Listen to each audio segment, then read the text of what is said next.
eu gosto muito de falar para mulheres 50 a mais, né? E eu sempre bato naquela tecla, né? A Nath sabe, de falar que musculação, gente, não é uma opção, é uma obrigação. E eu queria ouvir isso de um especialista, que é o doutor Adriano. Sem dúvida nenhuma. Na verdade, assim, muita coisa mudou nos últimos 10, 15 anos. A musculação, antigamente, ela é rotulada como uma atividade que fazia a pessoa aumentar a pressão arterial e que podia sobrecarregar as articulações. Então, era uma coisa de marombeiro, né? E o que acontece? De 2012 para cá, descobriram que o músculo, quando você ganha muito músculo fazendo musculação, que é um treino resistido, ele começa a liberar uma espécie de como se fosse um hormônio, uma proteína chamada miocina.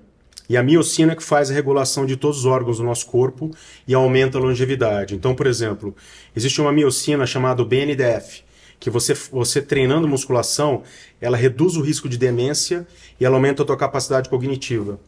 Tem uma miocina, a irisina, por exemplo, que ela transforma o tecido gorduroso, seu branco, né, que tem uma dificuldade muito grande de queima, em tecido amarelado, por exemplo. Então, quanto mais músculo a pessoa ganha, mais ela vive, mais ela tem qualidade de vida.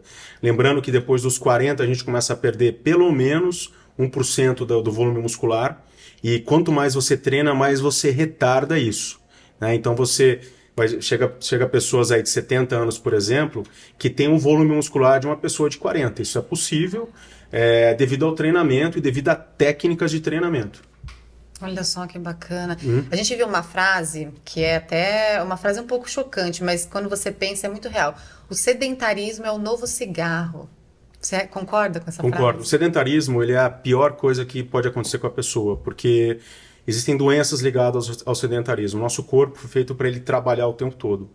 Então, músculo, articulação, cérebro, parte cardiovascular. E o sedentário, ele costuma ter muita doença clínica. Então, ele começa a ter hipertensão arterial, maior risco de infarto, maior risco de câncer, maior risco de depressão. Se você tem, por exemplo, uma dor lombar, que é super comum na população, e um atleta, ele praticamente se livra dela em um dia, 2 dias. O sedentário, ele tem uma sensação de dor maior e uma tendência de cronificação maior de dor. Então, o que é isso? O cérebro interpreta aquela dor e mantém ela exacerbada em relação ao tamanho da lesão que você tem. Então, são coisas muito novas que a gente descobriu no sedentário. Então, assim, todo paciente que eu trato, muito médico trata o paciente para tirar dor. Não está errado, né? Então, você vai procurar um ortopedista, tô com o joelho estalando, o quadril estalando, tô com dor, o cara te trata e tira a dor e tchau. Mas, na verdade, a cereja do bolo para você tratar as pessoas hoje é fazer avaliação ortopédica numa ponta e na outra ponta prescrever atividade física, que é a minha segunda especialidade.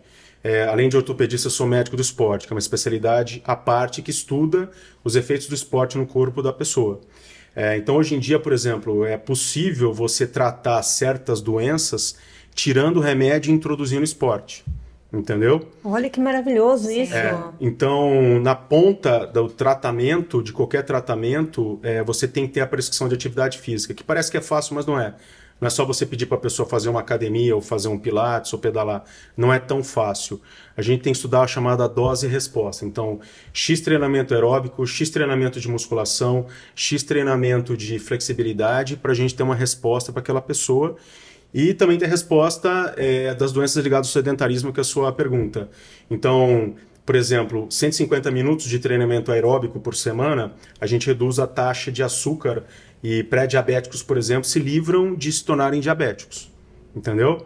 Então, são coisas que a gente tem que trabalhar, não só ortopedia, não só a parte ortopédica, mas pensar no corpo da pessoa como um todo.